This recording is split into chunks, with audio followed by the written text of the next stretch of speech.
plat, ça n'est pas que de la technique ou une cuisson ou de l'assaisonnement, c'est d'y mettre un petit peu autre chose. Quand on cuisine, on est heureux d'arroser, que ce soit une viande, un poisson, même si c'est la même recette, j'en reste convaincu, c'est peut-être idiot, mais pour moi c'est déjà meilleur. C'est ça la cuisine que j'aime, c'est la cuisine de cœur. C'est avant tout une cuisine passionnée, sincère, tournée vraiment vers nos producteurs, nos partenaires. Clairement, c'est ce qui m'anime et c'est ce qui m'importe avant tout. Que l'on soit sur notre assiette ou que l'on lève la tête, on doit être dans le même état d'esprit. Et la cuisine, je la définirais plus dans une façon de faire, dans une façon d'être.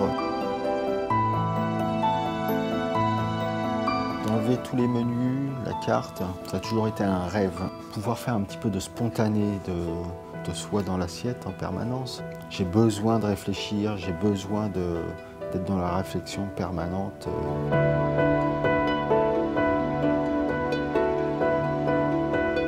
C'est vrai que notre démarche aujourd'hui, elle est aussi de savoir prendre n'importe quel produit et de le mettre en avant, de le mettre en valeur. Et c'est aussi notre rôle de montrer que des produits qui sont méconnus, qui sont juste là à portée de main, qui ne sont pas des produits nobles, les porter le plus haut possible.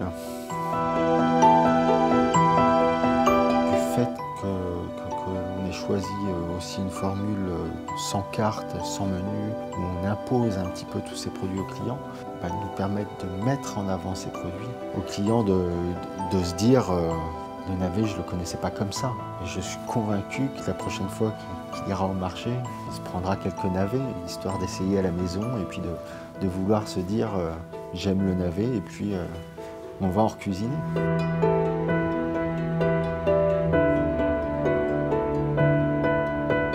Autour du lait, où on a travaillé le lait sous toutes ses formes. On en fait une faisselle, une confiture de lait et un lait fermenté. On l'accorde simplement avec un épeautre que l'on fait souffler et un biscuit vanille. Juste avec ces quelques éléments, on arrive à faire ressortir tous les aspects du lait et en faire quelque chose de gourmand qui casse aussi cette petite appréhension que beaucoup ont autour du lait et qui soit vraiment, encore une fois, en lien avec le territoire. Ce côté confiture, ce côté un peu crémeux, ça rappelle aussi beaucoup des retours à l'enfance et des souvenirs. C'est ça aussi la table, c'est de pouvoir remémorer des goûts, des parfums qui nous sont perdus en fait.